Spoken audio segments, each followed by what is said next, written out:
जय जगन्नाथ पिला माने स्वागत करुच्ची आम YouTube channel expert coaching point को।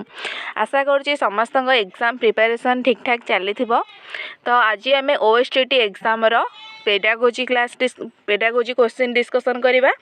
जहाँ भी डिस्कसन करवा यहाँ हूँ जहाँ भी आम प्रीवियस ईयर पेपर आसाला OTET हो OSTET हो TGT हो जहाँ भी आसाला आम तारी बेस रे आम PYQ डिस्कसन करवा जोटा कि तुम आगामी OSTET एग्जाम इम्पोर्टाट रहिबो। तो वीडियो स्टार्ट करने पूर्व प्रथम वीडियो गोटे लाइक करनियो एवं निज सांग मान सेयार करनियो आ जो मैंने जाए चैनल को सब्सक्राइब करना हो प्लीज गोटे लगा सब्सक्राइब करनियो। तो देखिए आज फास्ट क्वेश्चन कौन रही। आज फास्ट क्वेश्चन होची which period is known as stage of stress and strain. Which period is known as stage of stress and strain. Option A adolescence, option B childhood, option C adulthood ना option D old age. आ भितर को period टाको हमर कहा जाए period of sorry stage of stress and strain. यार answer कर कौन हो जिवो।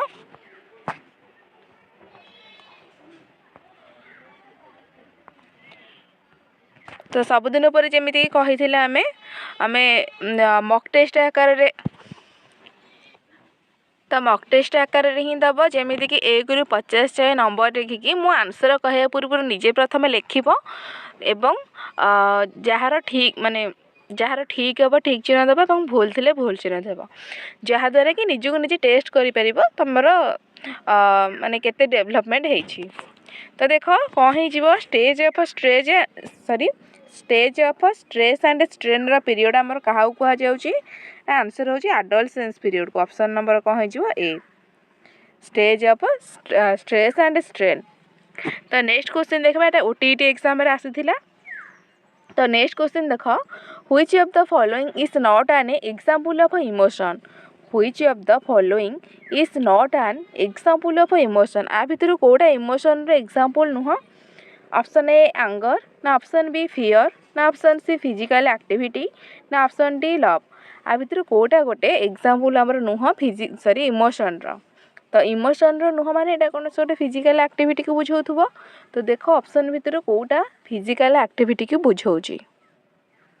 यार आंसर करो। तो आंसर हो जिवो option number C physical activity. कारण इमोशन आमर आंगरटा गोटे हूँ इमोशन को बुझाऊँगी फियरटा गोटे इमोशन लवटा गोटे इमोशन कि देख फिजिकल एक्टिविटी किसी भी हो पारे यहाँ आमर कौन प्रकार इमोशन को बुझाऊ ना। देन देख next question which one among the following is an audio visual aid. Which one among the following is an audio visual aid. आ भितर कोटा गोटे audio visual aid. Option A black board, option B radio, option C television ना option D picture card. आ भितर कोटा हो गोटे ऑडियो विजुअल एड।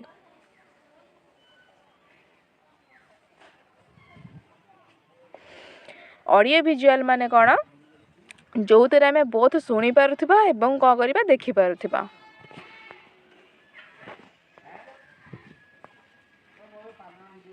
तो आंसर कह ना television. Option number C television रे आमे कौन बहुत देखि पारुछु एवं कौन करि पारुछु सुनी पारुछु ना। तो टेलीविजन टा गोटे ऑडियो विजुअल। ब्लैक बोर्ड टा को आमे कौन करूछु सुनी पारुछु कि केवल देखि पारुछु तो एटा केवल विजुअल। रेडियो टा केवल ऑडियो कारण रेडियो रे आमे कौन केवल सुनी पारुछु तेन एटा गोटे ऑडियो केवल एटा वीडियो हे परिबोनी। पिक्चर कार्डटा भी सेमिति आमे केवल सेटा कौन हे पारुछु देखि पारुछु। तो नेक्स्ट देखिबा Which statement is not correct about development? Which statement is not correct about development? आ भितर को स्टेटमेंटा डेवलपमेंट ऊपर ठीक नहीं। Option A both genetics and environmental factors influence development. Option B initially development is not rapid. Option C development is a continuous process. Option D development is unique for each individual. ताले यार answer कौन हो। तो development ऊपर कहूँ कौटा ठीक नुह। ताले देखो कौटा ठीक हेनी। तो देख both genetics and environmental factors influence development ये ठीक अच्छी। तो आम पढ़ी कि डेभलपमेंट उपरे कौन माने डेभलपमेंट किसी क्यारेक्टरिस्टिक्स रही फीचर्स बोली जहाँ कहे आम पढ़ी तो यहाँ आमर एनवायरमेंट जेनेटिक्स और एनवायरमेंटल फैक्टर्स उपर डिपेंड करुच्ची।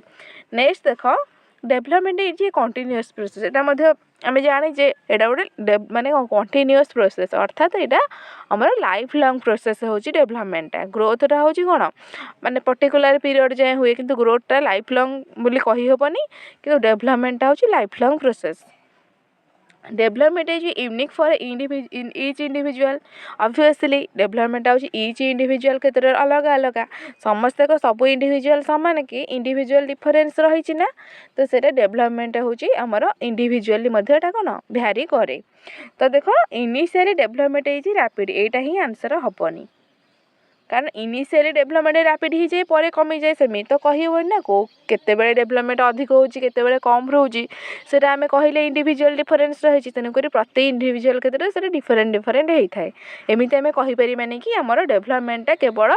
कौन ना इनिशियली रैपिड हुए पर कमी जाए कि कौन एमती आम कहीहबनी। तो यहाँ ही आमर आंसर होता नॉट करेक्ट तो यहाँ ही करेक्ट नुहे बुझीला। नेक्स्ट क्वेश्चन देख which one of the following is an example of a meaningful learning?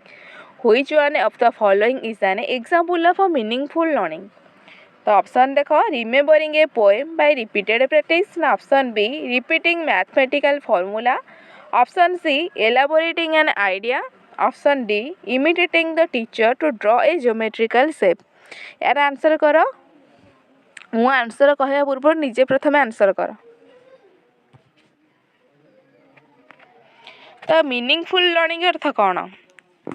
तो देख आ भर रिमेम्बरिंग ए पोएम गोटे जिनस रिमेम्बर करिया एटा तो कौन रोट माने कौन रोट मेथड हो गला तो यहाँ आमर मीनिंगफुल लर्निंग रे जीवनी कारण आमर कौन लर्निंग रे आमर जो रोट मेथडटा को टिके कम इम्पोर्टेंस दिए बेसी प्रायर दि जाए ना। तो रिपीटिंग मैथमेटिकल फॉर्मूला ये भी से रोड मेथड हो गला ना जे मन रखा गोटे रिपीट करिया अर्थ कौन फॉर्मूला को आम घोषी घोषी मन रखा यहाँ भी नेगेटिव रे जाऊँ यहाँ भी हेनी। देन देख imitating the teacher to draw a geometrical shape imitate करेंगे इमिटेट अर्थ कौन जन किसी गोटे कॉपी करवा यहाँ आमर मीनिंगफुल लर्निंग नुहे। मीनिंगफुल लर्निंग हूँ एलाबोरेटिंग एन आइडिया तुम एलाबोरेट कर गोटे आइडिया मैंने निज मनरू से कर मनरू केत गोटे जिनटा बुझी तो मनरू एलाबोरेट कर ना तो आंसर हूँ एलाबोरेटिंग एन आइडिया जेको तुम गोटे निज अनुसार गोटे जमी आम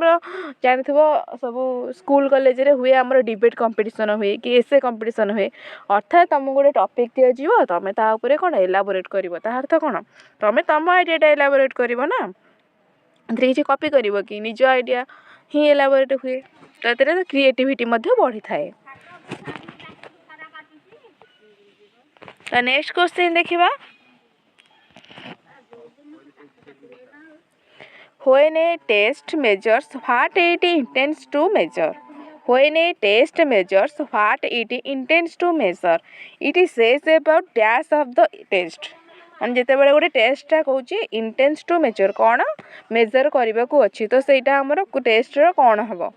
आमर अच्छी जमी ऑब्जेक्टिविटी अच्छी रिलेटिविटी नुहे रिलायबिलिटी अच्छी सेमती आमर कौन यूजेबिलिटी अच्छी वैलिडिटी अच्छी तो ये टेस्ट कौन को बुझाऊँगी तो ये आंसर कर ऑप्शन ए वैलिडिटी हम ना ऑप्शन बी प्रेडिकेटेबिलिटी हम ना ऑप्शन सी रिलायबिलिटी हम ना option D usability. when a test measures what it intends to measure आर आंसर हो ऑप्शन ए वैलिडिटी आंसर हो वैलिडिटी आ गोटे आमर रिलायबिलिटी रिलायबिलिटी माने कौन आमर जो कौन ताको कहते कंसिस्टेंसी जोड़ा कहुए और टेस्ट कंसिस्टेंसीटा को आमर कहुए कौन रिलायबिलिटी बोली कहुए। आउ जिते कह आम गोटे test what it intends to be measure यहाँ हूँ आमर कौन ना वैलिडिटी ऑप्शन नंबर ए हो राइट आंसर। नेक्स्ट क्वेश्चन देखा reliability of the test differs to एबे आसीगला रिलायबिलिटी एबे जोटा कहिथिले एटा समस्त ही ठीक करिवो आंसर आरो option A consistency of a test scores option B inconsistency of a test scores option C truthfulness of a test scores ना option D predictability of a test scores आ भीतर राइट आंसर कौन हो reliability अर्थ validity आम पढ़िले तो reliability मध्य से कहली कौन थी ना कंसिस्टेंसी थिला consistency of a test score होची हमर कौन रिलायबिलिटी को बुझाए तो बुझेला एटा नेक्स्ट नेक्स्ट देखिबा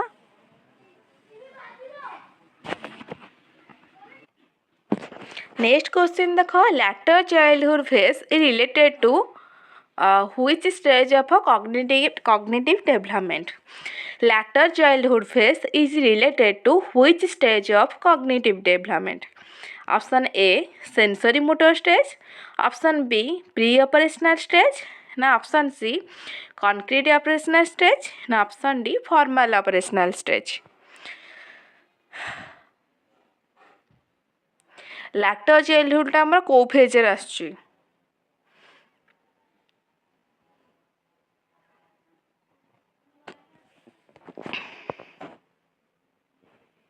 तो आंसर कौन हो लैटर चाइल्डहुड आमर आसी कौन कॉग्निटिव ऑपरेशनल सॉरी कॉग्निटिव नुहे कॉन्क्रीट ऑपरेशनल स्टेज रे तो आंसर हो गला कौन ना option number C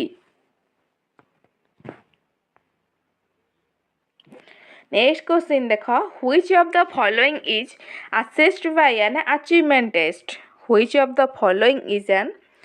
is assessed by an achievement test द्वारा आम गोटे पिलार कौन माने प्रतिफलन कर option A mastery of the over the subject option B learning difficulties option C entry knowledge ना ऑप्शन डी एटीट्यूडनल चेंज तो अचीवमेंट टेस्ट आमर केते बेले हुए अचीवमेंट टेस्ट आमर कौन गोटे वर्षर शेष ही हुए ना तो से आम तार कौन मापिबा गोटे माने कौन गोटे सब्जेक्ट ऊपर कौन से केतेटा केते तार माने गोटे सब्जेक्ट को से केते एक्वायर करिछि सेटा हमें मापुछि ना तो सेटा कौन हो जिवो ना मास्टरी से केते मास्टरी माने ये करिछि तो आंसर हो जाछि ऑप्शन नंबर ए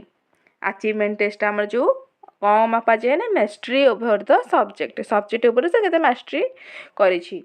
तो बाकी रहिला हमर लर्निंग डिफिकल्टीज एटा हमर जानथो डायग्नोस्टिक टेस्ट रे हमर मापा जाए कौन ना लर्निंग डिफिकल्टीज बा हमर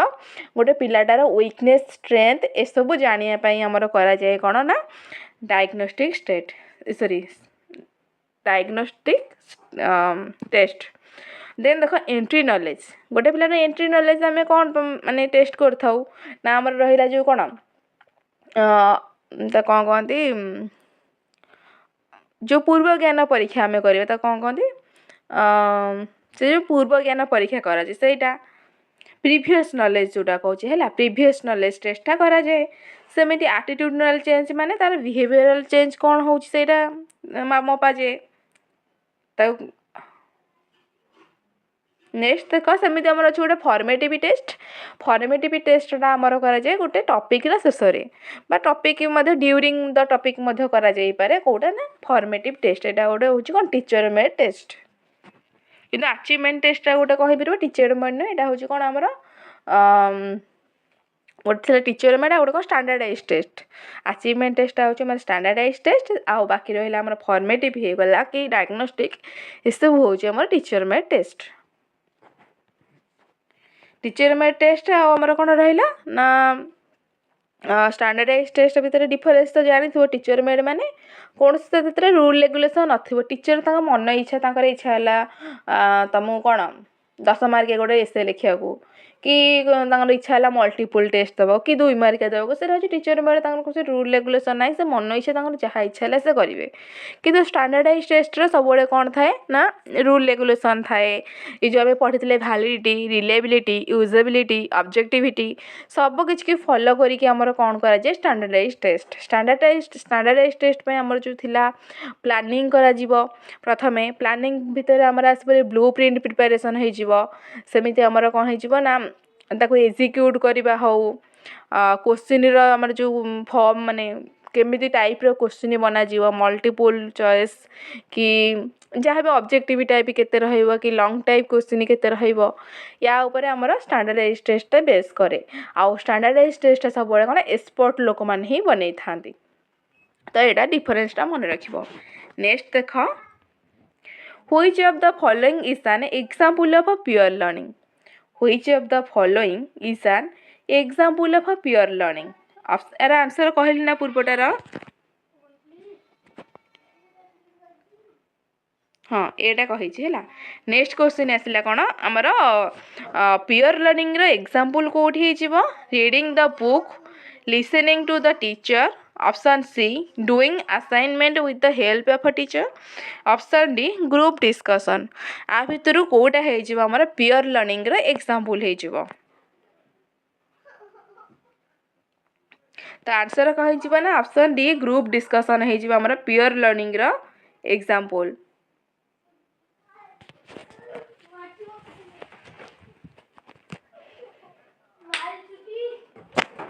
तो आंसर होगा कौन option number D group discussion कहीं आम पढ़ी कौन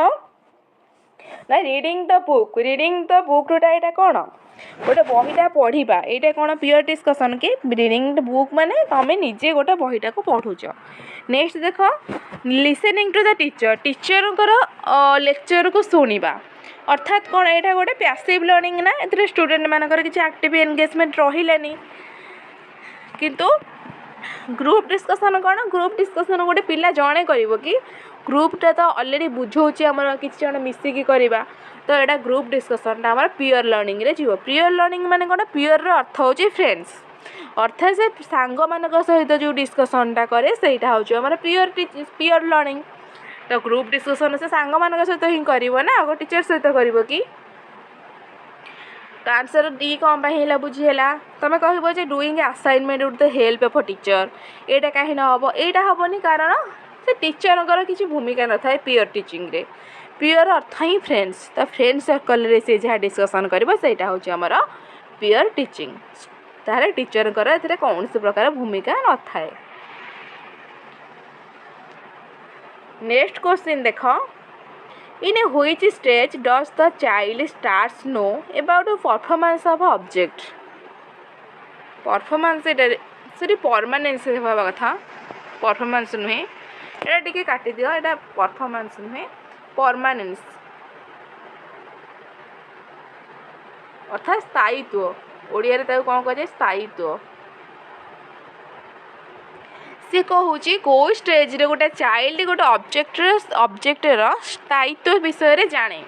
option A infancy option B early childhood option C later childhood ना ऑप्शन डी एडोलसेंस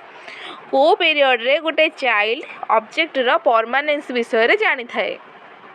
यार आंसर कर मॉक टेस्ट आकार करना जमी कही प्रथम रू सेमती ही कर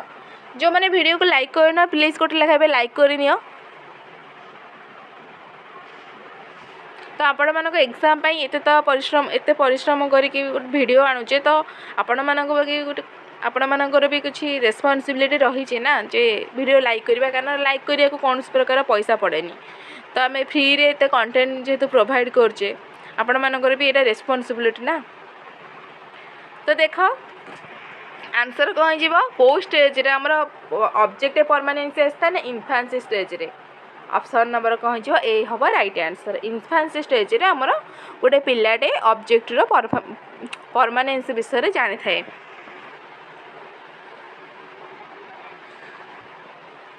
Which tool is not used for observation?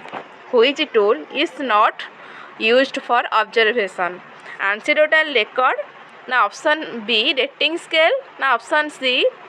Checklist ना ऑप्शन डी क्वेश्चनेयर आ भितर कोटा ऑब्जर्वेशन पई यूज हुए नहीं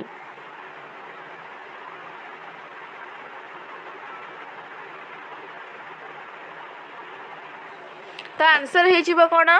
ना ऑप्शन नंबर डी क्वेश्चनेयर तो क्वेश्चनेयर ऑब्जर्वेशन सहित कौन संपर्क किसी नहीं एंसीडोटल रेकर्ड हो पार रेटिंग स्केल हो पार चेक लिस्ट हो पार सबकि आमर ऑब्जर्वेशन दरकार किंतु क्वेश्चनेयर कौन प्रकार भूमिका ए न थाए तो से आंसर हो गला ऑप्शन नंबर डी जो मैंने डी दे ठीक चिन्ह दियो जो मैंने अन्य किसी दे भूल चिन्ह दियो नेक्स्ट क्वेश्चन देख Who is the propounder of the theory of a psychosocial development? Who is the propounder of the theory of psychosocial development? Psychosocial development थ्योरीटा भितर किए देइछन्ति option A Lawrence Kohlberg, option B Erik Erikson ना option C Jean Piaget, option D Vygotsky. किए देइथिले हमर psychosocial development theory.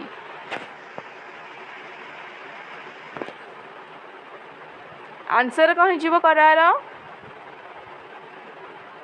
तो answer हूँ एरिक एरिसन जो मैंने ऑप्शन नंबर बी देच से अच्छी राइट आंसर। एरिक एरिसन आमर देइथिले कौन ना साइकोसोशियल डेवलपमेंट थ्योरी। सेमसे गोटे अच्छी social development theory, social development ना कौन टाइप गोटे अच्छी सोशल सोशल कन्स्ट्रक्टिविस्ट थ्योरी की एमती किसी अच्छी गोटे ये जोटा देते कि वाइगस्की देते ठीक से मन पड़नी मोर यहाँ सोशल समथिंग सोशल कन्स्ट्रक्टिविस्ट ना social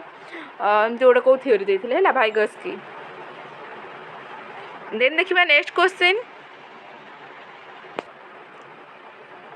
social development theory I think. तो नेक्स्ट देख with which of the following theory B.F. Skinner is associated। कौ थ्योरी सहित आम जो स्किनर थिले सी एसोसिएटेड अर्थात स्किनर कौ थ्योरी प्रोवाइड माने देइथिले। Option A trial and error, option B classical conditioning theory, option C operational conditioning theory, option D insightful learning.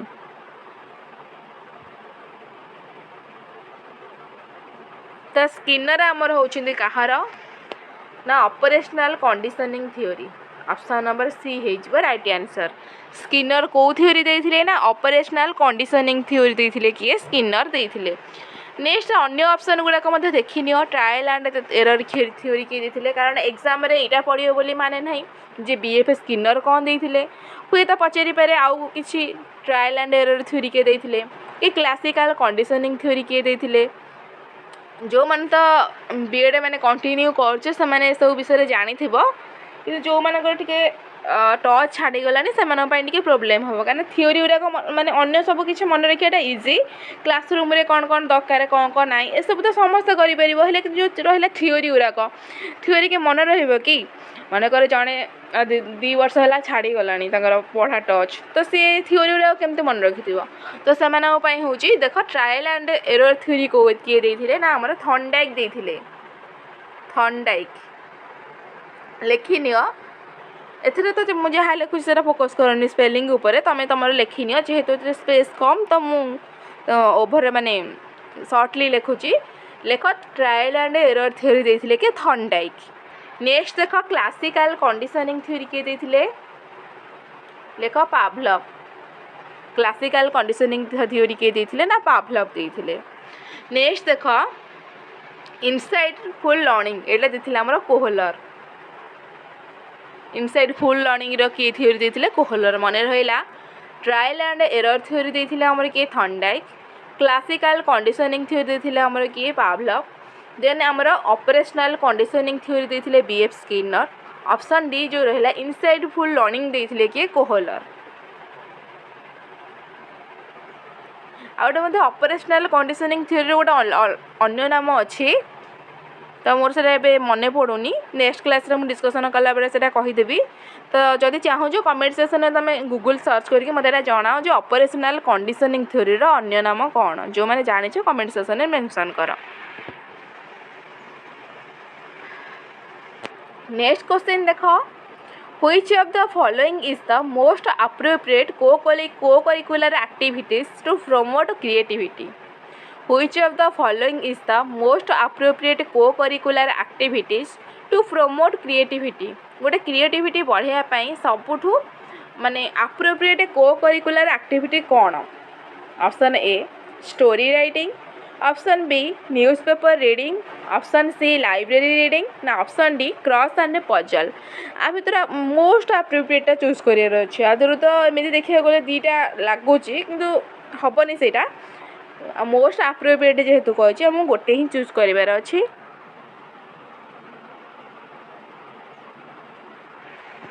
तो मोस्ट एप्रोप्रिएट है जो हमर स्टोरी राइटिंग ऑप्शन नंबर ए काहे कि से देछि हमर कोन को करिकुलर एक्टिविटी जोटा कि हमर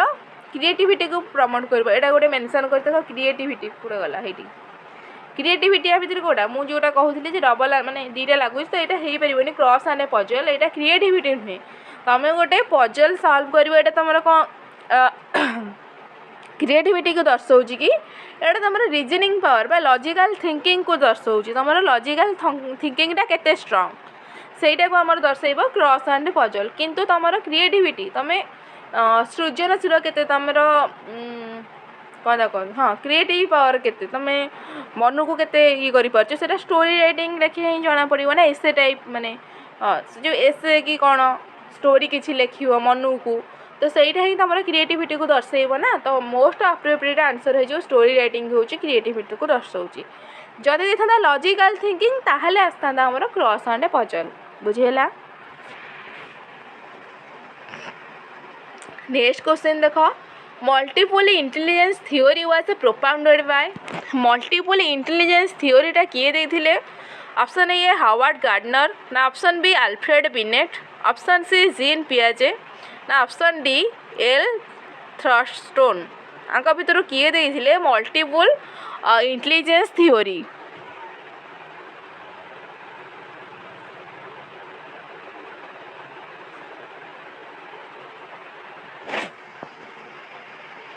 आंसर होची हमारा ऑप्शन ए जो मैंने देचो ठीक चिन्ह दियो हावर्ड गार्डनर होछंदी हमारा किए ना मल्टीपल इंटेलिजेंस थ्योरी रो जनक बुझेला हावर्ड गार्डनर होछंदी मल्टीपल इंटेलिजेंस थ्योरी रो जनक जीन पियाजे होछंदी हमारा कंस्ट्रक्टिविस्ट अप्रोच तार जनक होछंदी जीन पियाजेट। नेक्स्ट क्वेश्चन देखो Which of the following is not a child-centered approach? Which of the following is not a child-centered approach? Option A project method, option B lecture method, option C experimental method, option D problem solving method. आ भितर कहूचे child centre approach नुह ता अर्थ कौन होइथबो एटा देख child centre तो नुह अर्थ एटा होइथबो हमर कोन teacher centred होइथबो either हमर learner centre हो पारिबो नहले हमर टीचर सेंटर दी प्रकार लर्निंग तो हमर पचारिछि चाइल्ड सेंटर है नथो माने ऑप्शन भितर बाछ कोडा गोटे टीचर सेंटर्ड अप्रोच देखो प्रथम ऑप्शन देछि प्रोजेक्ट मेथड एटा गोटे चाइल्ड सेंटर अप्रोच ना नहीं तो एटा तो हबनी आंसर काना हमको टीचर सेंटरटा बाछार अछि तो एटा होछि चाइल्ड सेंटर। नेक्स्ट देखो एक्सपेरिमेंटल मेथड एटा होछि चाइल्ड सेंटर। नेक्स्ट देखो प्रॉब्लम सॉल्विंग मेथड एटा मते कोन चाइल्ड सेंटर। नेक्स्ट देखो लेक्चर मेथड लेक्चर किए दियंती टीचर ना स्टूडेंट दियंती रे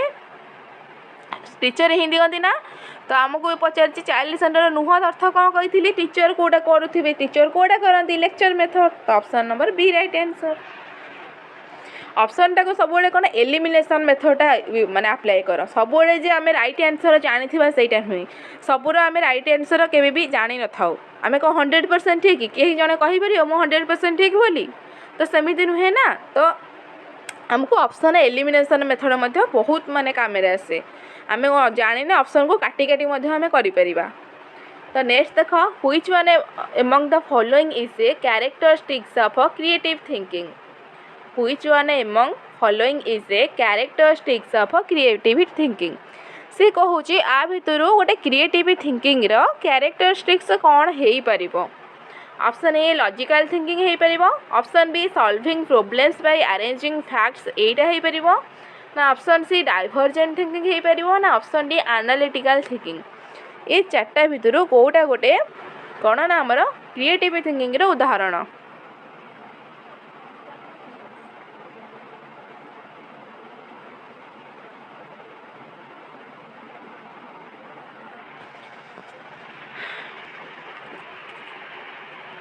तो मोस्ट अप्रोप्रिएट आंसर होची हमर divergent thinking option number C हे जो राइट आंसर काहे कि हे जो आमे कहितले क्रिएटिव थिंकिंग अर्थ आमे कोन गोटे सृजनशील हमर को टॉपिक रे आमे कोन माने गोटे जेंति कहतले एसे टाइप राइटिंग कि स्टोरी राइटिंग ए टाइप रे होची हमर क्रिएटिविटी ना तो लॉजिकल थिंकिंग टा मु कहन कहितले लॉजिकल थिंकिंग टा हबनी एटा हमर कोन रीजनिंग पावर को दर्शाउची देन आमर solving problems by arranging fact को अरेंज करके आम एटा करबा एटा हमर क्रिएटिव नुह एटा मध्ये हमर लॉजिकल थिंकिंग रे ही आसीबो हरी। नेक्स्ट आसपरी एनालिटिकल थिंकिंग मध्य नुहे गोटे जिनस को एनालिसिस करवा यहाँ हूँ आमर क्रिएटिविटी नुहे एनालिसिस करवा मध्य से लॉजिकल थिंकिंग रे ही आसीबो। नेक्स्ट क्वेश्चन देख name of the capital of Odisha name of the capital of Odisha is माने गोटे question name of the capital of Odisha is dash दीजिए तो यहाँ कौन कौ टाइप क्वेश्चन यहाँ बहुत इजी आउ सिंपल यहाँ समस्त ठीक कर what type of question is this a question कौ टाइप क्वेश्चन रे जाउची। Option A restricted response type ना ऑप्शन बी कंप्लीशन टाइप ना ऑप्शन सी मैचिंग टाइप ना ऑप्शन डी एनालॉजी टाइप ताले क्वेश्चन आमर कौ टाइप क्वेश्चन रे जीवो आर आंसर कर तो डैश पूरण टाइप क्वेश्चन आम कौन पढ़ी यहाँ गोटे जो कहती कौन तक पूरण इंग्लीश रे कंप्लीशन टाइप है अर्थात सेंटेंस को गोटे कंप्लीट कर कौटा ऑप्शन बी हूँ कंप्लीशन टाइप क्वेश्चन यहाँ कहती। रेस्ट्रिक्टेड रेस्पॉन्स माने कौन तार आंसर हूँ गोटे हो माने रेस्ट्रिक्टेड आंसर जोटा होताको देन हूँ मैचिंग टाइप है आम जो क ख आम जो कलम थाए क सहित खर जो स्तंभ मिलन जोटा आम कहूचे से हूँ मैचिंग टाइप। नेक्स्ट देख एनालॉजी एनालॉजी मानकर मु कहबी हूँ भारत भारत रिलेटेड टू हूँ कौन न्यू दिल्ली सेमिति ओडिशा कौन हम जो एमती थाए डर थाए एमती थाए एमती थाए यहाँ हूँ कौन यहाँ को आम एनालॉजी टाइप क्वेश्चन कहे भारत हूँ न्यू दिल्ली सहित रिलेटेड सेमती ओडिशा क्या सहित रिलेटेड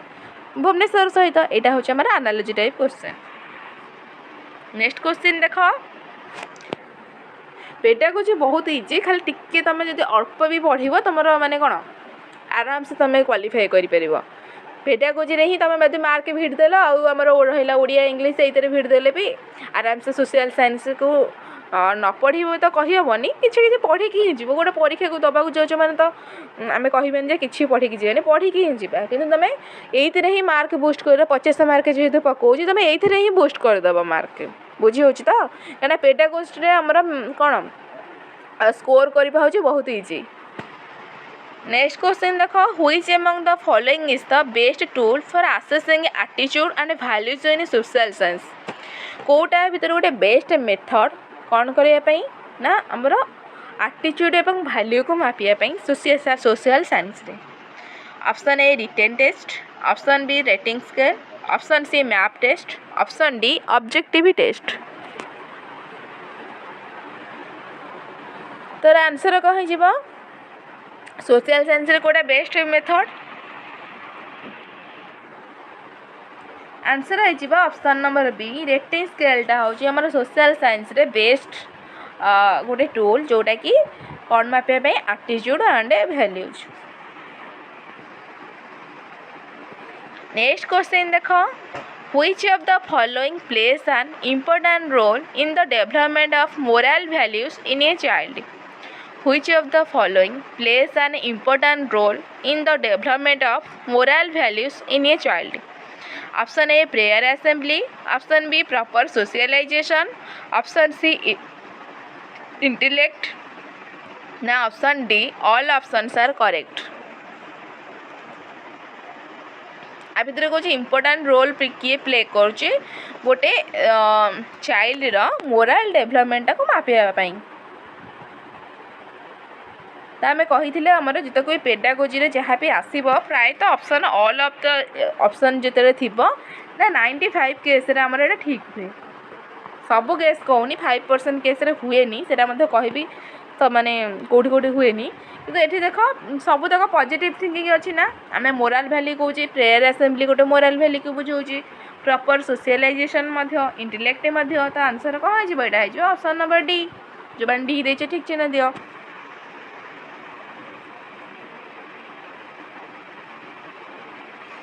जदि आसुव तो प्रॉपर आंसर करेंगे ना जब आसुनी भी ऑल ऑफ द मारदेव प्रायतः से ठीक हुए। तो नेक्स्ट क्वेश्चन देख why physical education is needed in school why physical education is needed in school option A for physical development option B for physical health option C for good food habits ना option D all options are correct. Physical education रा कौन पाई दरकार?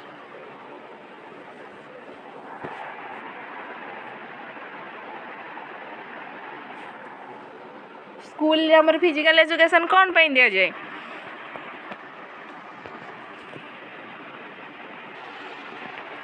तो option देखो for physical development पे हमर दरकार माने हमर जो फिजिकल एजुकेशन दिया जाउची। देन देखो फिजिकल हेल्थ पे मधे दिया जाउची, हेल्थ केमते हमर सुस्थ रहबा पिला मानकर सेति पे मधे फिजिकल एजुकेशन दिया जाउची। नेक्स्ट देखो फॉर गुड फूड हैबिट माने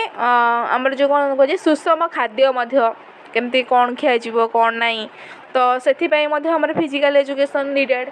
तो आ भितर आंसर है हमरा सब तक ऑप्शन नंबर डी। एटी देखले ना ठीक है ऑल ऑफ द ऑप्शन। एटा होची एग्जाम रे पड़ी छी भाबीबनी कि मन इच्छा क्वेश्चन मु कोठु आनिबी मो क्वेश्चन घरे मु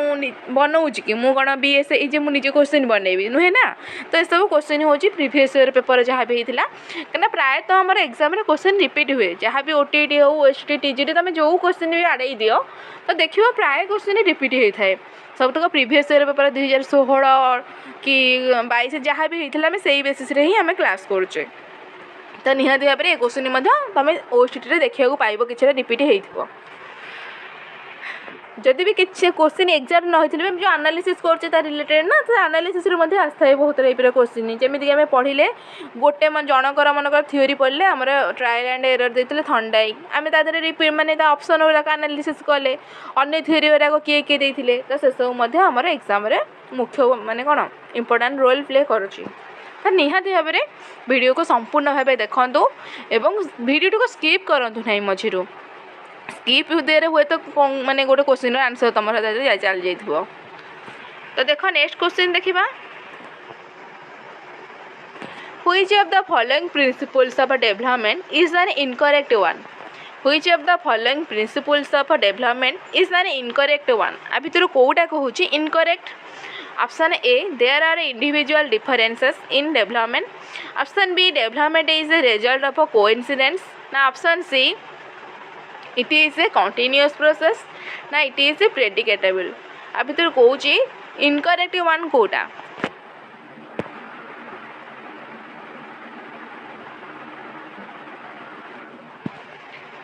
तो देख इंडिविजुअल डेवलपमेंट मुझे डिस्कसन पूर्व करी जे इंडिविजुअल डिफरेंस रही डेवलपमेंट रे।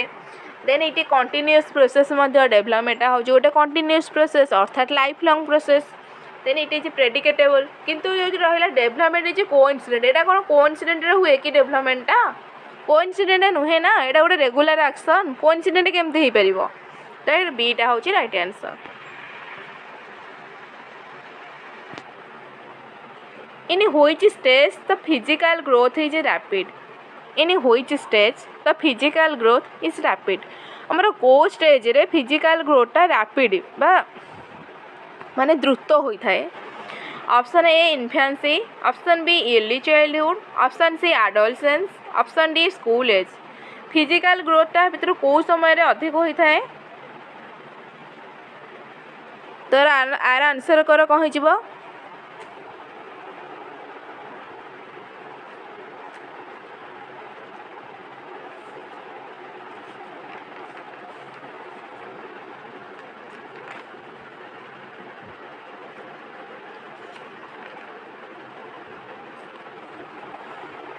तार आंसर है ऑप्शन नंबर ए इन्फेंसी स्टेज रे हमर कौन होता है ना फिजिकल ग्रोथटा रैपिडली ग्रोथ करे माने छोट बड़े पिला इन्फेंसी स्टेज रे जल्दी जल्दी पिला गुराक कौन माने तार फिजिकल ग्रोथ रे से जल्दी जल्दी बढ़ी जाती। Giving scholarship based on the examination conducted annually is which type of evaluation. Option A placement evaluation, option B formative evaluation, option C diagnostic evaluation, option D summative evaluation. Annually कौन करबा ना examination conduct हबा एटा कोडा आमे पूर्व discussion एटा करिचे कुह एटा। तो answer होची हमरा समेटिव। काहे कि समेटिव हैला आउ काहे किछि हैलानी। तो देखो गोटे मुंड ऑप्शन एनालिसिस करे प्लेसमेंट टा होची केते बेले करा जाए ना हमर जो कौन प्लेसमेंट प्रायतः आमर जॉब क्षेत्र में कराए तो आउ मनकर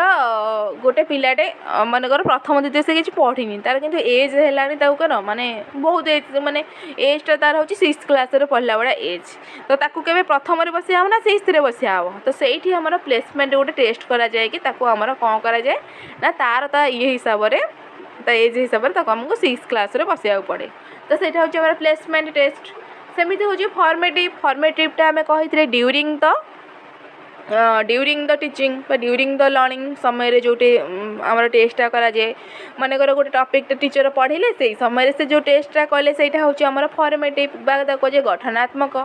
सेमती कह जाए डायग्नोस्टिकटा आम पढ़ी कौन यहाँ हूँ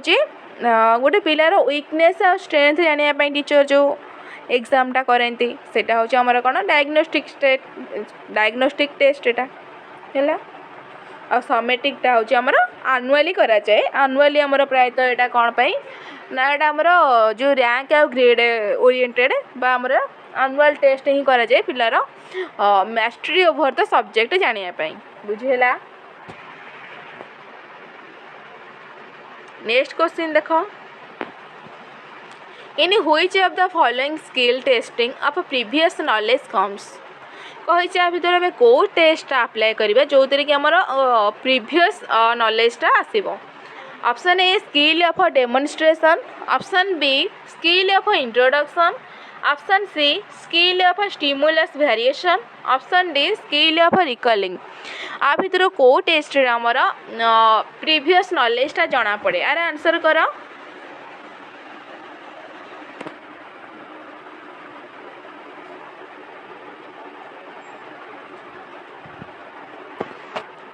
तो आंसर हूँ skill of introduction option number B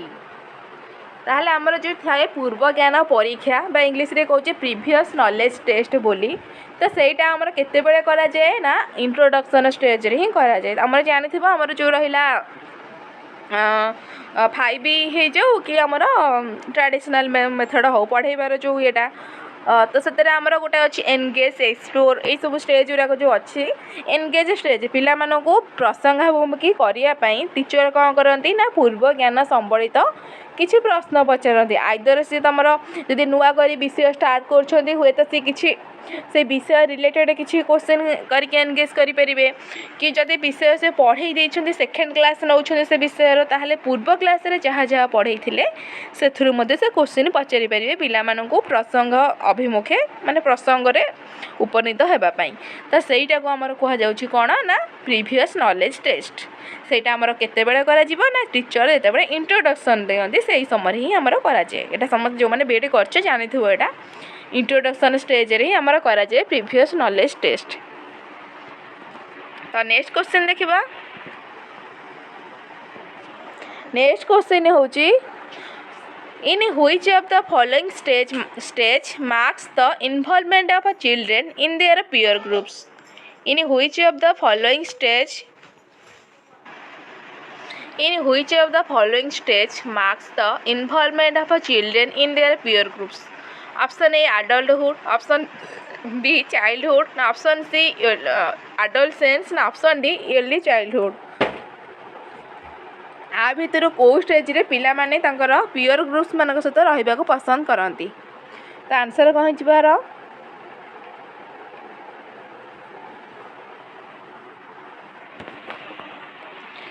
तो आंसर हूँ एडोलसेंस पीरियड यहाँ हूँ गोटे चाइल्ड इंपोर्टाट पीरियड बोलिया कह जाए कारण यही पीरियड को माने पूर्व गोटे क्वेश्चन करते फास्ट क्वेश्चन जे यही पीरियड को आम stage of stress and strain period बोली कह जाए है ना तो मन रखिए यही समय ही पिला माने अधिक पीयर ग्रुप सहित मिसापी ग्रुप करके रही पसंद करते से एका रहा पसंद करते पीयर सहित रही पसंद करते किंतु आमर आडल्टहुड जो आसो हरी आडल्टहुड समय से कौन कर एका रहा बेसिकली पसंद करे आडल्ट सेन्स से पीयर मान सहित रहा पसंद करे और आडल्टहुड समय से एका रहा पसंद करे। नेक्स्ट क्वेश्चन देख how does a child primarily think and learn how does a child primarily think and learn option A by being a passive receiver of information through option B through fear of punishment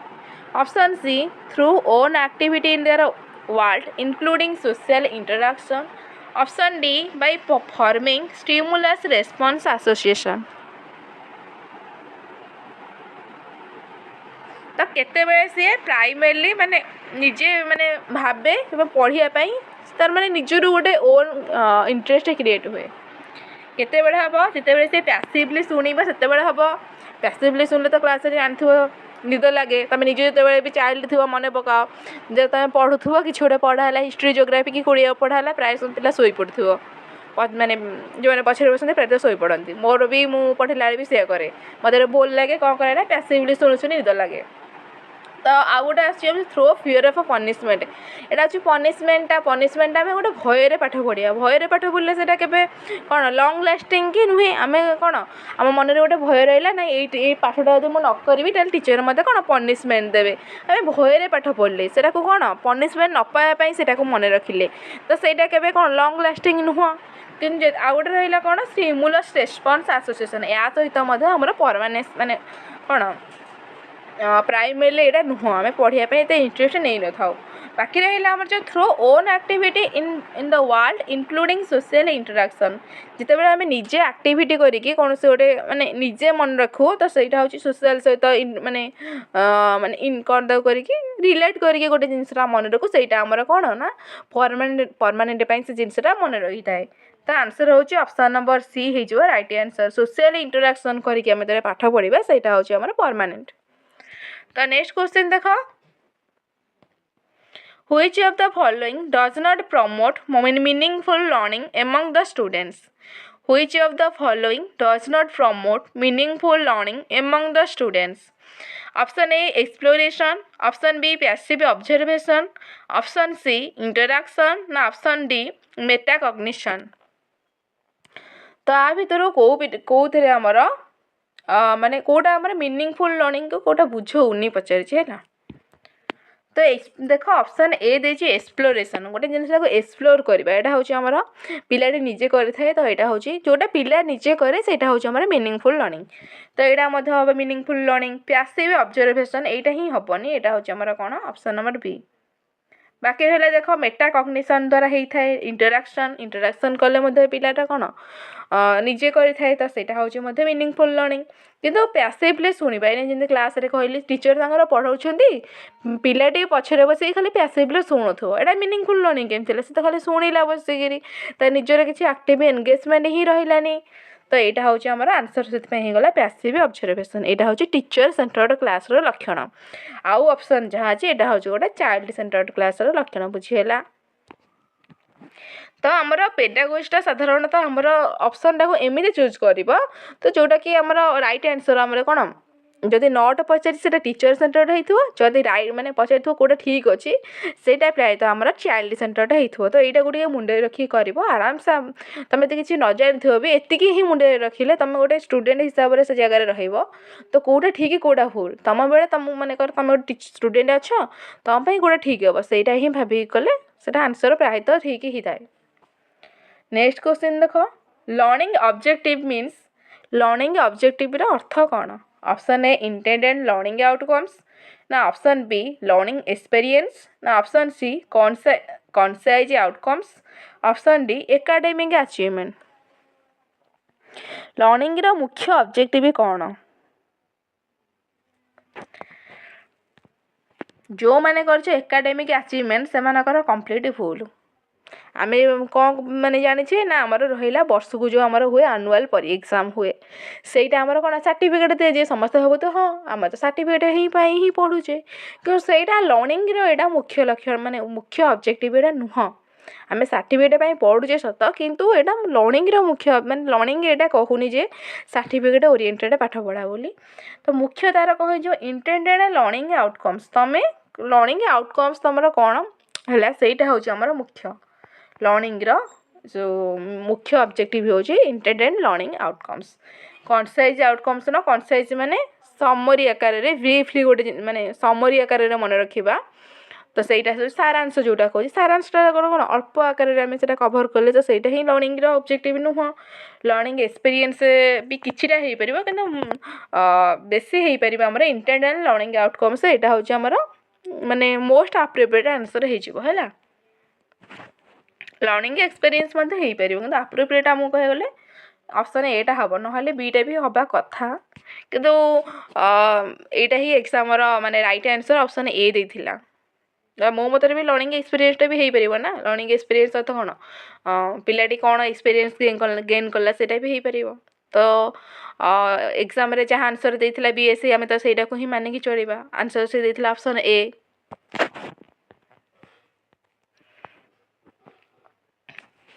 next देख what is the compulsory element of learning learning रो compulsory element कौन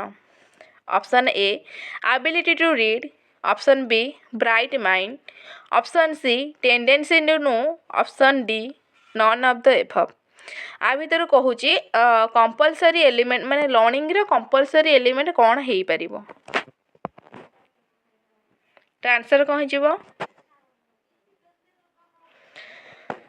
compulsory element देख ability to read किए केते कौन पढ़ी पारिबो कौन सेटा तार कंपलसरी एलिमेंट नुह ब्राइट माइंड नुह ब्राइट माइंड माने जो हमर गिफ्टेड चाइल्ड जहाँ कहुए से कहुए सेटा तो नुह tendency to know option number C माने टेंडेंसी माने गोटे पिलाटार पढ़ियार माने जानिबार केते माने इच्छा शक्ति रही सेटा होची टेंडेंसी टू नो तो एटा ही appropriate answer option number C हे जिवो राइट आंसर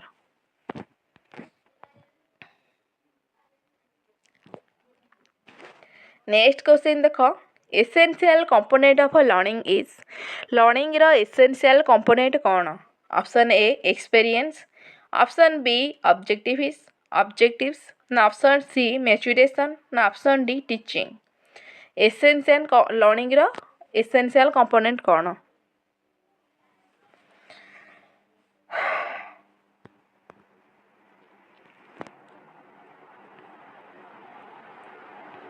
तो लर्निंग रो एसेंशियल कंपोनेंट होची एक्सपीरियंस एठी देखो एक्सपीरियंस राइट आंसर होला से क्वेश्चन रे ताले काहे हेई परिबोनी हेई परिबो किंतु जेहेतु आमे मु कहली कि बीएसई जहाँ आंसर अछि हमको सेही अनुसार करिया पड़िबो जदि तमे एग्जाम रे पढ़िला तो सेमिति ऑप्शन देला ताहा तमे चाहिए कंप्लेन सेटा को नै करि परिबो ग्रेस मार्क पई मध्ये कंप्लेन करि परिबो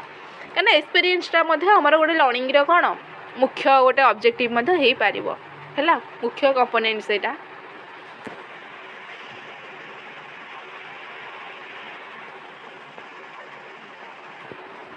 नेक्स्ट क्वेश्चन देख identify the factor that does not influence students difficulty in learning identify the factor that does not influence students difficulty in learning गोटे फैक्टर को आइडेंटिफाई कर जोटा कि आमर लर्निंग डिफिकल्टी की दर्शाऊनी option A intellectual factor option B social factor option C economic factor option D none of the above आदि कोटा लर्निंग डिफिकल्टी को दर्शाऊनी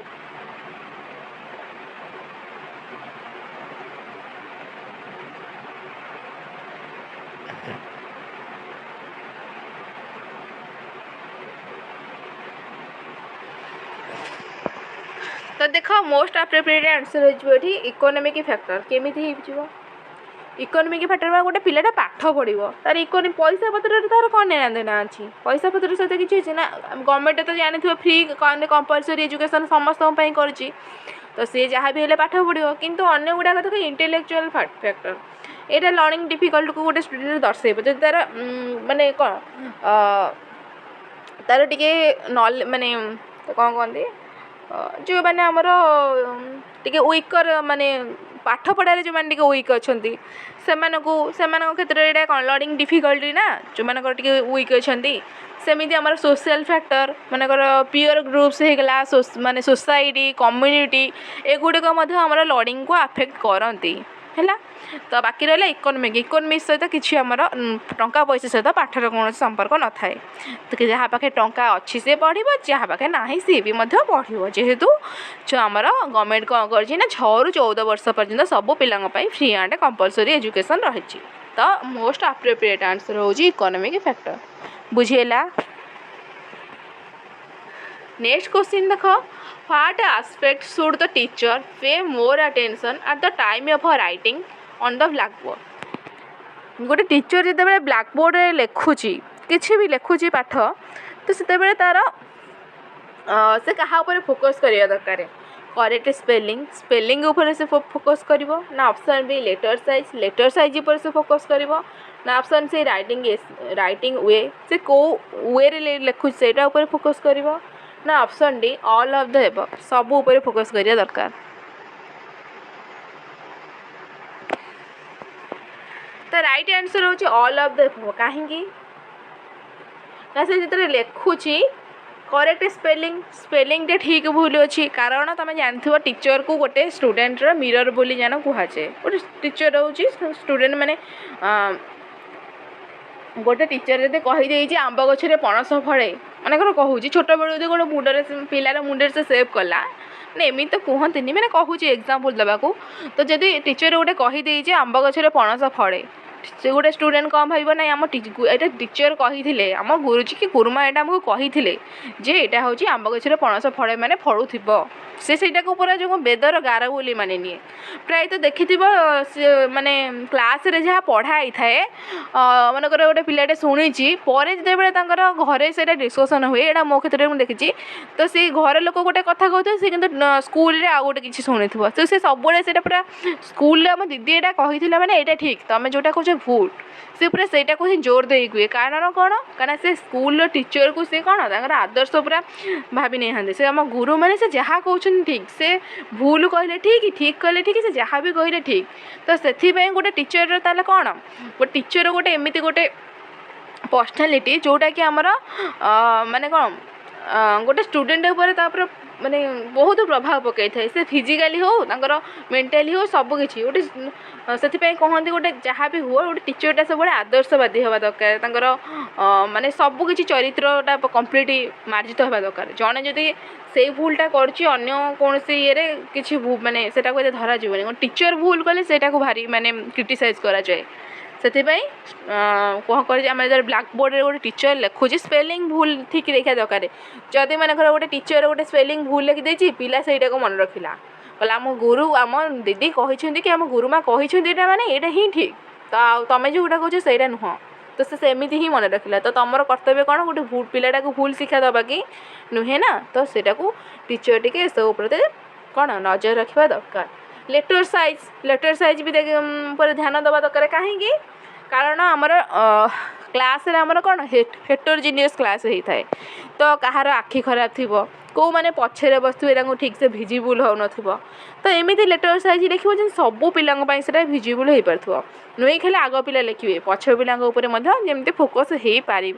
तो लेटर साइज बड़ बड़ कि लिखा दरकार सेमती राइटिंग वे ता राइटिंग वे रहा दरकार नुहे कि तुम गारिया मारिया करके लिखिदेव पिला किसी पढ़ी पार नथिबे पिला देखा इंटरेस्ट लगनी गुरुमांकर कौन ये अक्षर होती तो पिलांकर इंटरेस्ट आसबनी पढ़ाई तुम यदि गोल गोल साइज के लिख माने पिला माने कौन माने अटेंटिवली सेटा को देखिए ना माने अक्षरटा गोटे सुंदर देखा ना कौन टे पिला भी भल लगे ना तो अक्षर माने ये उपर फोकस करवा दरकार। आ गोटे टीचर बाह्य आवरण को पिला माने बहुत इमिटेट करते जमीक कि प्रायतः यहाँ फीमेल टीचर क्षेत्र रही है माने टीचर किए गोटे माने हेयर स्टाइल कला पिला से प्रभाव पकाए गुरुमा आमर एमती हेयर स्टाइल करते तो सहीटा को कॉपी करी कि आमर गुरुमा एमती इयरिंग्स पिंधे एमती स्टाइल करते एमती हिल पिंधती तो गोटे टीचर हो माने तुमको एसब ध्यान देवाक पड़ो कौटा करवा ठीक कौटा करवा भूल ना तुम जमी कर पिला तुम सेमती शिखे तो तुमको सब फॉर्माल होगा पड़ो तो टीचर गोटे जो कहते नहीं क्लास भितर हो कि बाहर तुम सबुठी फॉर्माल तुमको मेंटेन करा पड़ो मानकर केवल स्कूल तुम कह केवल स्कूल फॉर्मालिटी मेंटेन करी बाहर करी पिला तुमको बाहर देखिए ना नहीं तो बाहर देखिले कहे गुरुमा सीना एमती स्कूल होकर आसुँच तो बाहर तो सी एमती पिंधुंट तो सहीटा पिलांकर उपरे मेंटाल माने उपरे प्रभाव पकाए तो गोटे टीचर हवा माने हवा सहित तुम गोटे माने सबुठे स्कूल बाहर तुम फॉर्मालिटी माने फॉर्माल होइकी रहबा उचित। नेक्स्ट क्वेश्चन देख describe the major framework of Indian democracy एटा गोटे देछि एटा को टाइप रो question describe the major framework of Indian democracy Indian democracy पर तुम किसी वर्णना कर यहाँ कौन वर्णना कर कौ टाइप क्वेश्चन हो एसे टाइप ना लिमिटेड रेस्पॉन्स ना कंप्लीशन ना एमसीक्यू इधर किसी एमसीक्यू देखिया को पाउछो कि तले एमसीक्यू टा को प्रथमे काटी दियो ऑप्शन एलिमिनेट कर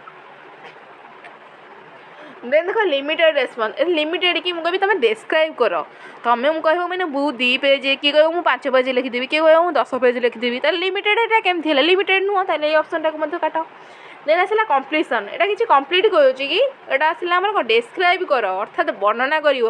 किसी भी तुम वर्णना कर कंप्लीशन नुह आमर आंसर हो एसे टाइप रे ही आमर वर्णना टाइप क्वेश्चन थाए एसे माने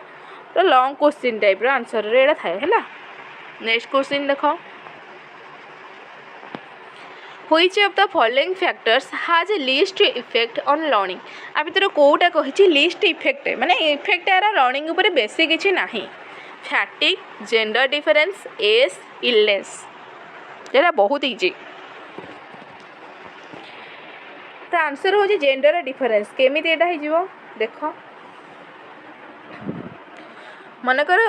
गोटे फैटिक अर्थ कौन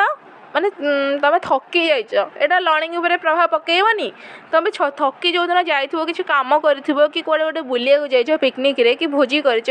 तुम ठीक से दिन थकी जाइथिबो तुम पाठ पढ़िया इच्छा हुए काको जी तो पढ़ुची तो एग्जाम थी तो पढ़ो निश्चित से अलग कथा मुझे कहूँ मैंने लर्निंग उपर के अफेक्ट करे तुम जहाँ ही पाठ पढ़ार टे कौन इच्छा हुए जो मैंने अधिक थंके क्लांत हो जाती तो यहाँ प्रभाव पकाउच देन है एज प्रभाव पकाए केमी ना मनकर तुम 6 वर्षर गोटे छुआ को तुम कौन दब 10 माने अष्टम नवम श्रेणी पाठ दब सी कर कि नाई ना तो तार एज हिसाब से आम लर्निंगटा कौन प्रभावित हुए देन इलनेस तुम देह खराब तुम मैंने सीभियर ज्वर हो सीभियर झाड़ा बांती हो तो तुम केबी कौन कनसेंट्रेशन होगी तुम पाठ पढ़ी पारबनी जहाँ भी तुम कौन देह खराबटा पाठ पढ़ा उपर कौन प्रभाव पकाए नेक्स्ट है जेंडर डिफरेंस जेंडर अर्थ आम मनकर कह झील पुअर पाठ पढ़ा सहित कौन संपर्क आमर तो समस्त पाठ पढ़ा जे गोटे झील हेले भी जो पाठ तापाई अच्छी गोटे पुओ हेले भी पाठ पढ़ा सेम अच्छी तो जेंडर डिफरेंस कौन सी प्रकार भूमिका नहीं का ना लर्निंग उपर बुझीला आशा कर समस्त बहुत इजिली बुझीपार डिफिकल्टी एत कि ना जदि लास्ट भल लगुच जो मैंने लाइक करना प्लीज गोटे लेखा लाइक करनियो एवं चैनल को सब्सक्राइब करनियो जो मैंने रेगुलर बेसिस रे क्लास देखुच से मैंने जापर निहाती जे केते बेनिफिट तुम हो पारुछि तो निहाती किसी ना किसी तो बूस्ट निश्चित हो कहीं कहबन मोर बूस्ट होनी से निहाती भाव में बूस्ट हो मक से कहूँ मक टेस्ट ही दियो मक टेस्ट देले तुम जापर तुम केते कौन माने निजू केते डेवलपमेंट कर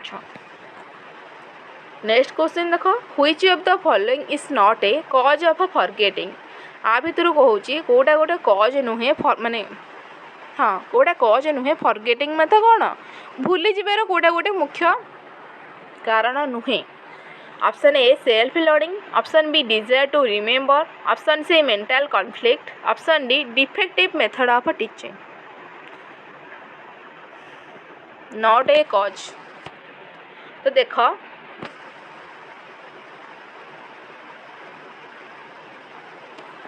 मोस्ट अप्रोप्रिएट आंसर है ये ऑप्शन बी कहीं तुम कह एटा तो भी हो पार कथा तो कहीं नुह सेल्फ लर्निंग अर्थ तुम निजे पढ़ुच सत कि तुम इच्छा नहीं तुम घर इन्हें बाध्य कले तुम मामा कहले कि बाबा कहले एतिक समय पढ़ आज जदि 2 घंटा न पढ़ू ताहले आज तो खाया बंद तुम से सेल्फ लर्निंग से कहना तुम पढ़ल पनिशमेंट हो कि चाहिए तुम सेल्फ लर्निंग कर ना निजे पढ़ुच ना तो सहीटा हूँ कौन फॉरगेटिंग ये बहुत चांस तुम बाध्य पढ़ुच तुम इच्छा नहीं पढ़ापी किंतु मेंटल कॉन्फ्लिक्ट तुम माइंड रे किसी गोटे ये गुड़े तुम डिस्टर्ब अच्छा से तुम पाठटा को शीघ्र मन रखी पारबनी नेक्स्ट देख डिफेक्टिव मेथड ऑफ टीचिंग तुम जो वे रे पढ़ुच से मेथड ठीक नहीं तुम जमी भी पढ़ मेथड ठीक नहीं से तुम फॉरगेटिंग पावरटा अधिक रहिबो नेक्स्ट देख डिजायर टू रिमेम्बर तुम इच्छा माने कौन डिजायर तो इच्छा तुम तुम मन रखा को दृढ़ इच्छा शक्ति अच्छी तो से कौन तुम कभी भूल कि तो तुम इच्छा है आज मुझे पेस्टर जिके पढ़ी माने पढ़ी जहाँ भी हो जाऊ मुझे सारी अर्थात तुम गोटे कौन से कहते विलिंगनेस रहा तो तो जो जिनस तुम विलिंगनेस अच्छी तुम जीवन सारा के भूल ना तो तुम से डिजाइनली से पाठ माने गेन कल तो सहीटा आमर फॉरगेटिंग से पारनी तो सहीटा हूँ आमर राइट आंसर। नेक्स्ट क्वेश्चन देख which of the following is a problem related to teaching which of the following is a problem related to teaching आ भितर कोटा हूँ गोटे प्रॉब्लम माने टीचिंग पाई गोटे problem sorry teaching learning process है। Option A problem related to understanding a subject matter option B indiscipline in classroom option C copying in examination option D reaching late in class कोड़ा गोटे मैंने major problem teaching learning pi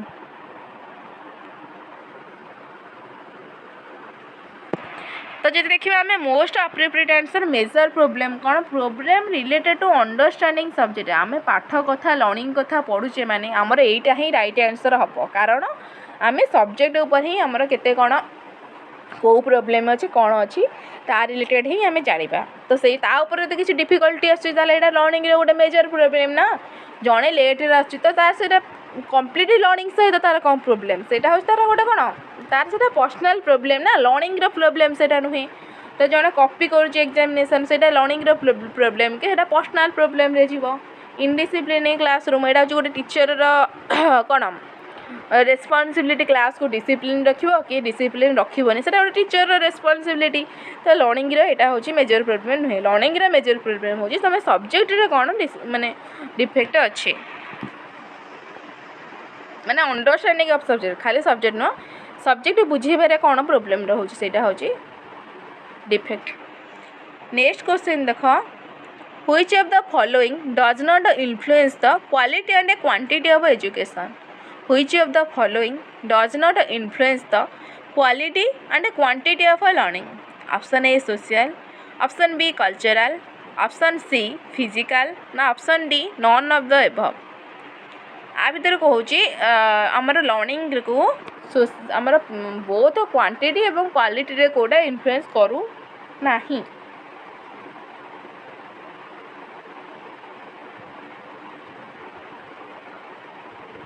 option A social B cultural option D sorry B हूँ cultural C हूँ physical तो I think answer हूँ cultural हो कारण आम कहले कि कौन ना फिजिकालटा आमर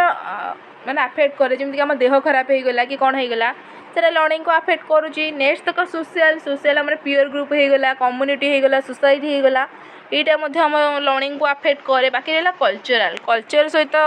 किसी एमती किसी ना कल्चर माने तुम कल्चर जहाँ भी होना कहीं तुम पाठ पढ़ा उपर तार किसी माने कौन बेसी इफेक्ट ना लिस्ट इफेक्ट तो answer I think appropriate answer cultural हो option number B.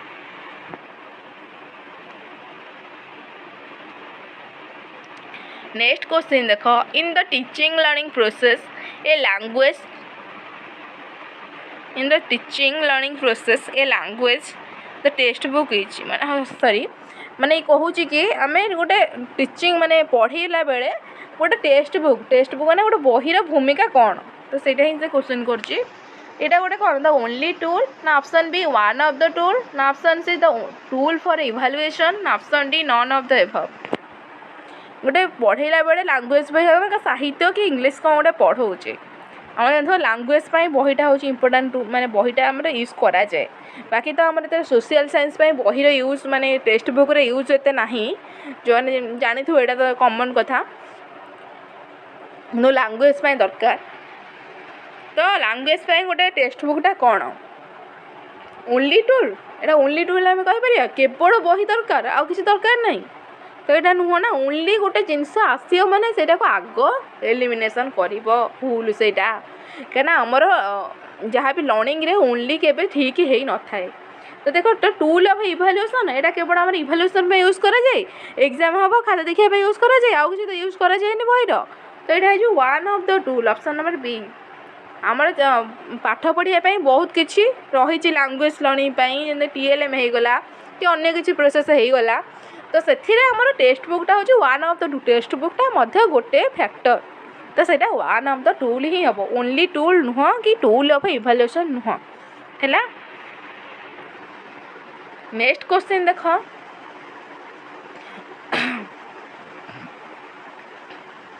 Which one of the following is not a form of a literature for children?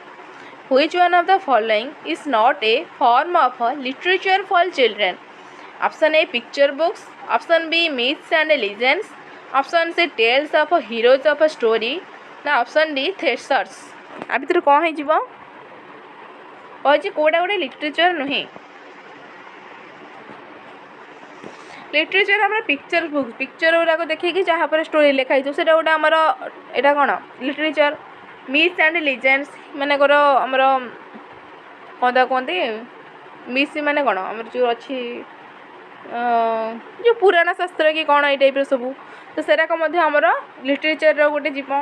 Tales of heroes of history history आमर जो बड़ा बड़ा आमर जो रही माने फ्रीडम फाइटर हो कि जहाँ भी सेटा आम लिटरेचर जीव कि आम थेसर्स यहाँ ही राइट आंसर हम यहाँ आमर लिटरेचर जाऊनी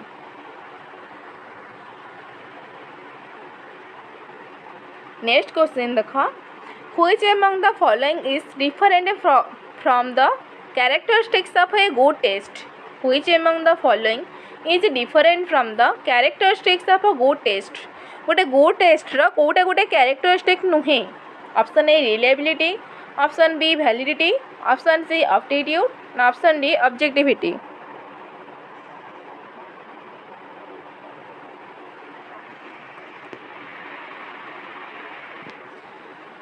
तो जो मैंने एप्टीट्यूड कर सी कर ऑप्शन से टिक चिन्ह दियो आ समस्त भूल दियो कहीं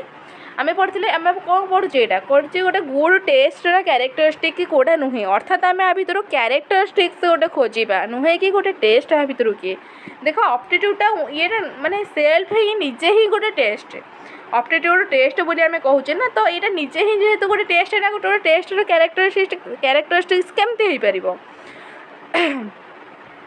टेस्टर कैरेक्टरिस्टिक्स आम कौन पढ़ीचे रिलायबिलिटी गोटे कैरेक्टरिस्टिक वैलिडिटी गोटे ऑब्जेक्टिविटी गोटे यूजेबिलिटी गोटे आउ कौन रहा ये टाइप हूँ सब कैरेक्टरिस्टिक्स ना किंतु एप्टीट्यूडटा निजे हूँ गोटे टेस्ट एप्टीट्यूड गोटे कैरेक्टरिस्टिक्स नुहे यहाँ मन रख तो आंसर हो जाए ऑप्शन सी एप्टीट्यूडटा हूँ गोटे गुड टेस्टर कैरेक्टरिस्टिक्स नुहे नेक्स्ट क्वेश्चन देख नेक्स्ट क्वेश्चन कहूँ Which one of the following is not included in the concept of a curriculum development? Which of the following is not included in the concept of a curriculum development? Option A international consideration, option B family aspirations, now option C societal goals, now option D national goals. आ भितर कही कौटा गोटे curriculum development रो concept नुहे तो answer कही बार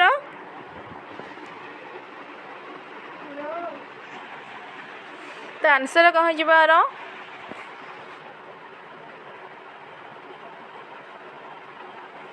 तो answer हूँ international consideration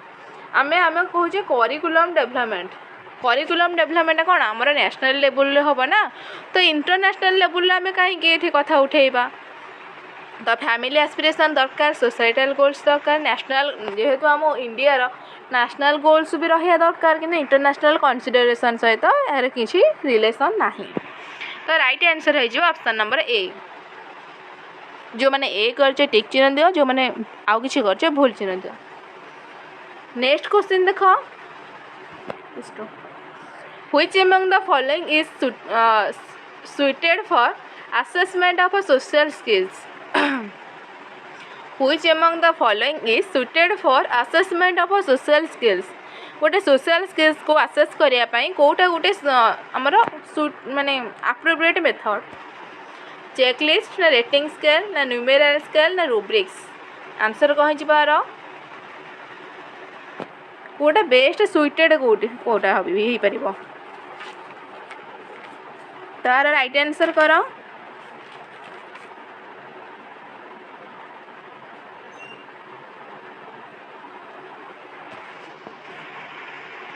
तार answer है रूब्रिक्स ऑप्शन नंबर डी यहाँ हूँ रूब्रिक्सटा आमर गोटे कौन रेकर्ड आकार रखा जाए है आमर गोटे स्पेशल किसी माने ये को नहीं कि आमर गोटे रेकर्ड आकार रखा जाए रूब्रिक्स है सोशल स्किल्स गुड़ा को। नेक्स्ट देखो, how can the internal consistency be measured.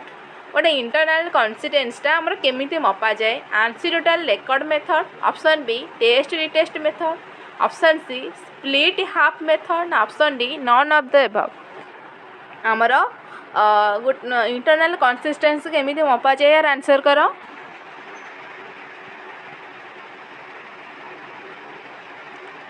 Internal consistency आमर मपा जाए मन रख स्प्लिट हाफ मेथड। जो मैंने सी कर ठीक दियो। स्प्लिट हाफ मेथड द्वारा आमर इंटरनल कंसिस्टेंसी मपा जाए। ये मेथडा किए गोटे देते मोर जस्ट ए मन थी ही मन पड़ूनी। तो यहाँ मुझे नेक्स्ट क्लास कला बेले कहीदेवी। यहाँ नाटा मोर भूली जाइए। तो ये जड़े देते जदि तुम गूगल सर्च करके देखिपर तार आंसर कमेंट सेक्शन में मेंशन करनियो। कहीं यहाँ एग्जाम पचारे स्प्लिट हाफ मेथडा किए देते। तो यहाँ टी चेक करन है स्प्लिट हाफ मेथड सबू तो मैंने 100% मुझे कही आम मनीष के 100% ठीक नुह। तो आमर सबू मन थी बोली माने ना ना आम किटा स्कीप हो जाए माने ठीक समय किटा मन पड़े। तुम एग्जाम रक्षा कर तुम एग्जाम दे तुमको से जिनसा आसूब कि तुम जो भूल करके आसो अथवा तुम ठीक समय किसी मन पड़े माने किटा अच्छी मन पड़े। तो सेमती मोर यहाँ मन पड़ूनी ठीक से स्प्लिट हाफ मेथड जनक किए। तो यहाँ मतलब कमेंट में मेंशन कर। नेक्स्ट क्वेश्चन देखो, which is a not projected teaching aid. Which is not projected teaching aid. Option A slide projector, option B black board, option C overhead projector ना option D epidiascope. और teaching projected teaching aid कोटा नुह slide projector. Projector कथा कहूँ मैंने देख slide projector हो पार, overhead projector हो पार, एपीडीएस्कोप यहाँ हो पार। बाकी रहा ब्लैक बोर्ड यहाँ हूँ 2D मॉडल। तो यहाँ ही आमर राइट आंसर हो। ब्लैक बोर्डटा गोटे प्रोजेक्टेड टीचिंग एड नुहे टीचिंग एड किंतु प्रोजेक्टेड नुहे है। यहाँ गोटे 2 डायमेंशनल गोटे एड है।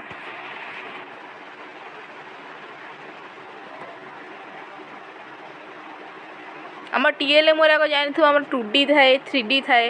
तो से भाया ही यहाँ गोटे है। नेक्स्ट क्वेश्चन देख, which is a not a type of curriculum. Which is a not a type of curriculum. आ भितर कौन करिकुलम आम जानी 3 प्रकार। यहाँ पर कहबी आग आंसर करनी। चाइल्ड सेंटर ना एक्सपीरियंस सेंटर ना रीजनल सेंटर ना एक्टिविटी सेंटर। कौटा नुह कौटा गोटे आमर करिकुलम टाइप नुआर आंसर कर।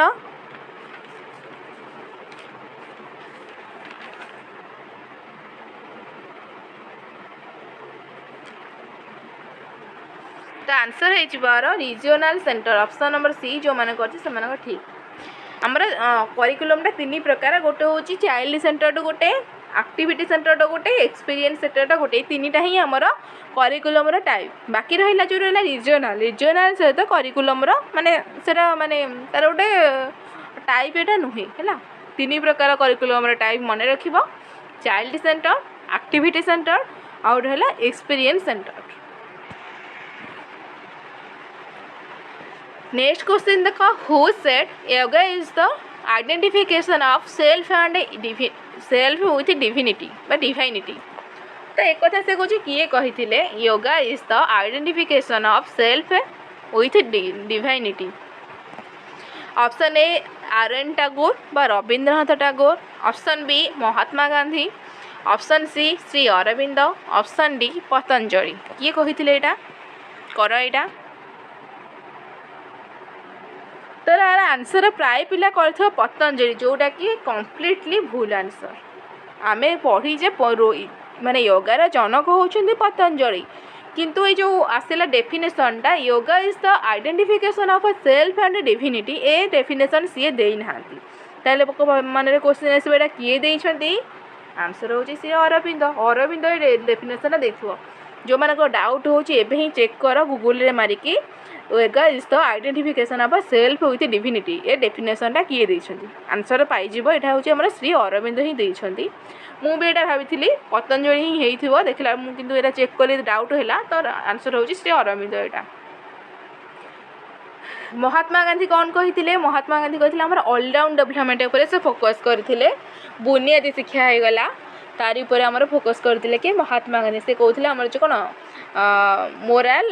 कौन से फिजिकल मोराल मेंटल यार ऊपर से माने ऑलराउंड डेवलपमेंट जोटा कही से कौन महात्मा गांधी कही से अरविंद आ गोटे कही शिक्षा पर इंटीग्राल तो कौन integral development sorry integral development है जो ओडिया रे कहे पूर्णांग शिक्षा जोटा ता ऊपर मध्य फोकस करथिले कि अरविंद एटा मध्य मन रख जब एग्जाम रे पचारे इंटीग्राल एजुकेशन ऊपर किए फोकस करथिले आंसर होची अरविंद फोकस करथिले सेमिति आउ रहिछि हमर अंधा कोन जो रुसोंगर जॉन कोन रुसो मन रख ता पूरा नाम मन पड़नी कौन जॉन जैक्यूस रुसो ना कौन तो तांकर होची कौन सी फोकस करथिले नेचर ऊपर अर्थात से आम जो नेगेटिव एजुकेशन उपर शिक्षा होते से होती रुसो है मतलब एग्जाम रे पचारे नेगेटिव एजुकेशन किए फोकस करते से होती रुसो बा से नेचर उपर फोकस करते आ गोपबंधु आमर कहते कौन जो सत्यवादी वन विद्यालय से प्रतिष्ठा सी कहते कि आमर खोला माने स्कूल भितर पाठ पढ़े न पढ़े कि आमर एनवायरनमेंट उपर से फोकस करते बा से नेचर उपर ही फोकस करते हाँ रुसोंकर मन पड़ा से कथाटा जे रुसो कही कि पिला को नेचर भितर छाड़ी दियो से माने शिखिबे माने कौन प्रकार बर्डन दिज्वनी स्ट्रेस दिज्वनी माने किसी प्रकार दिज्वनी नेचर सहित छाड़ी दियो सी जहाँ शिखे से हूँ शिक्षा तो यही टाइप ही किसी एक्जाक्ट एटा नुह मैंने यही टाइप ही से कही है देन नेक्स्ट क्वेश्चन देख signal learning is commonly termed as signal learning अन्य नाम कौन हाँ यहाँ मन पड़ा ना यहाँ नुहे option A operant conditioning option B classical conditioning option C chain learning option D verbal associate से कहूँ सिग्नल लर्निंग टा अन्य नाम कौन तो सिग्नल लर्निंग रे अन्य नाम होची मन रख classical conditioning option number B तो क्लासिकल कंडीशनिंग रो अन्य नाम होची सिग्नल लर्निंग किए देथिले एटा पावलोव देथिले ना पूर्व आम डिस्कसन कर पावलोव देथिले कौन क्लासिकल कंडीशनिंग ऑपरेंट कंडीशनिंग आमर देथिले के स्किनर सेमिति सेतिकी तो नेक्स्ट देखिबा गोटे देथिले इनसाइड फुल लर्निंग सेटा आमर देथिले कि कोहलर देथिले ट्रायल एंड एरर थ्योरी के देथिले थंडैक देथिले हैला तो आम ए 50 नंबर क्वेश्चन रे फाइनली पहुँची गलानी पाखापाखि घंटे प्लस क्लास हो गलानी घंटे 15-20 मिनट हेलानी तो जो मैंने एग्जाम भी लाइक करना प्लीज गोटे लेखा लाइक कर नियो कारण लाइक करने को कौन प्रकार पैसा पड़ेनी तो तुम कौर किसी गोटे बेनिफिट पाच मैंने तुम भी ये गोटे रेस्पॉन्सिबिलिटी दे गोटे लाइक करवा तेणिक तुम इच्छा तुम लाइक कर ना कारण मुझे तो तुम फोन रू लाइक करें ना तो यहाँ तुम ऊपर डिपेंड कर वीडियो भल लगी था निहाती लाइक कर तो नेक्स्ट देख which of the following is a social change during adolescence आ भर कहूँ कौटा गोटे सोशल चेंज एडोलसेंस पीरियड रे कौटा सोशल चेंज हुए option A fear and shame option B adult like behaviour option C restlessness option D imaginations adolescence माने एटा बहुत इजीली करि परिबा तुम एडल्ट अच्छ माने तुम को प्रकार बिहेवियर चेंज आसबो ना एडल्ट माने एडल्ट लाइक बिहेवियर जत रही गला जहाँ भी एडल्ट लाइक बिहेवियर रहा तुम से प्रकार ही चेंज हो पार कौ पीरियड ना एडोलसेंस पीरियड रे बेस्ट मत कमेंट सेक्शन में जनाओ कि तो आमर रहा जो एडोलसेंस पीरियड रो माने केते एज रो केते माने समय सीमाटा केते रु केते पर्यंत है यहाँ मत जनाओ कमेंट रे मेंशन कर है तो तुम क्वेश्चन ऑफ द डे रही देख which among the following is different from the characteristics of a good test आ भर पचारे कौटा डिफरेंट माने आम जो गुड टेस्ट आम कैरेक्टरिस्टिक्स पढ़ीचे कौन कौन तो आज कह जो मैंने अटेंटिवली क्लास कर क्वेश्चन आंसर निहाती भाव में देपर तो रिलायबिलिटी हो पार वैलिडिटी ना एप्टीट्यूड ना ऑब्जेक्टिविटी आ भर कौटा गुड टेस्ट कैरेक्टरिस्टिक्स नुहे तो आज क्लास सरी जाइए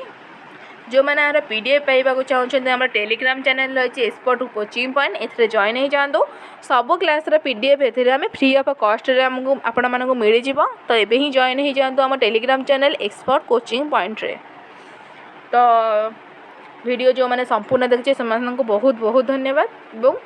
और जीवा पूर्व वीडियो को एवं जो मैंने करना प्लीज गोटे लेखा लाइक करनियो और जो मैंने चैनल को सब्सक्राइब करना से चैनल को सब्सक्राइब करनियो। धन्यवाद।